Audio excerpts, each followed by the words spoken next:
আর এরকম পেঁয়াজু বানিয়ে নিলে খেতে কিন্তু দারুণ লাগে বন্ধুরা। আর নমস্কার বন্ধুরা, সবাই কেমন আছো? আমি পাপড়ি কিচেন অ্যান্ড ব্লগ থেকে চলে আসলাম নতুন একটা রেসিপি নিয়ে। আজকে বানাবো পেঁয়াজু। দিয়ে দিলাম স্বাদ অনুযায়ী লবণ, দিয়ে দিলাম পরিমাণ মতো হলুদ, সামান্য পরিমাণে দিয়ে দিলাম গুঁড়া মরিচ, সামান্য একটু ধনিয়ার গুঁড়া দিয়ে দিলাম, যেহেতু এখানে আমি ধনিয়া পাতা ব্যবহার করব। এখানে দিয়ে দিলাম পরিমাণ মতো জিরার গুঁড়া, এখানে দিলাম একটু আদা বাটা, এখানে দিছি কাঁচামরিচ কুচি। আর ধনিয়া পাতাটা দেবো সবার শেষে, যেহেতু শুকনো উপকরণ। এখন আমি মেখে রেখে দেব।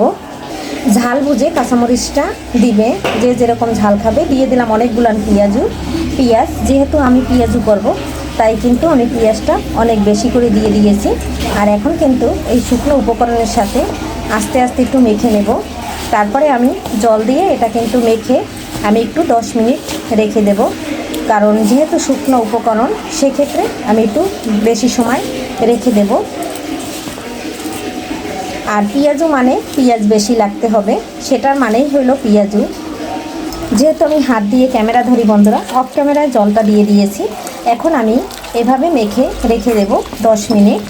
যখন আমি ভাজতে যাব তখন কিন্তু আমি ধনে পাতাটা ব্যবহার করব। এখন যদি আমি কেটে ধনে পাতাটা দিয়ে দিই তাহলে কিন্তু ধনে পাতাটা কালো হয়ে যাবে, আর এটার পেঁয়াজুর কালারটাও নষ্ট হয়ে যাবে। এখন আমি এভাবে রেখে দেব ঢাকনা দিয়ে 10 মিনিট।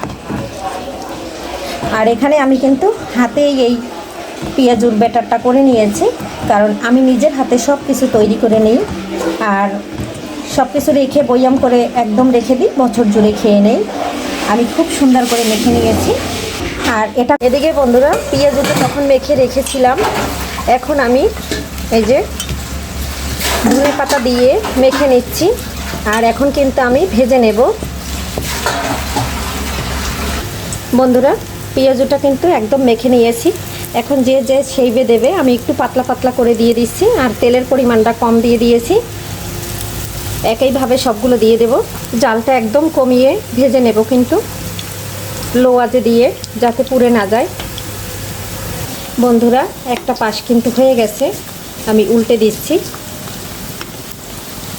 এভাবে কিন্তু ভেজে নেব সবগুলো বন্ধুরা। এদিকে কিন্তু পেঁয়াজগুলো আমার একদম হয়ে গেছে, আর খুব সুন্দর একটা কালার চলে আসছে। এখন আমি উল্টে পাল্টে নামিয়ে নেব, তাহলে কিন্তু বন্ধুরা পেঁয়াজগুলো একদম রেডি হয়ে যায়। বন্ধুরা অবশিষ্ট পেঁয়াজগুলো আমি এখানে দিয়ে দিচ্ছি একদম ডুবো তেলে। দেখো কত সুন্দর লোভনীয় কিন্তু লাগছে, দেওয়ার সাথে সাথে কিন্তু একদম উঠে গেছে। এখন আমি একটু উল্টে পাল্টে দিচ্ছি। আজকে আমরা ফ্রাই প্যানেও ভাজতেছি এবং কড়াইতেও ভাজতেছি, দুইটাই তোমাদের সাথে শেয়ার করছি বন্ধুরা। একদম পেঁয়াজগুলো দেখো কাছের থেকে দেখিয়ে দিচ্ছি বন্ধুরা, কত সুন্দর হয়েছে। সবাইকে বাই বাই।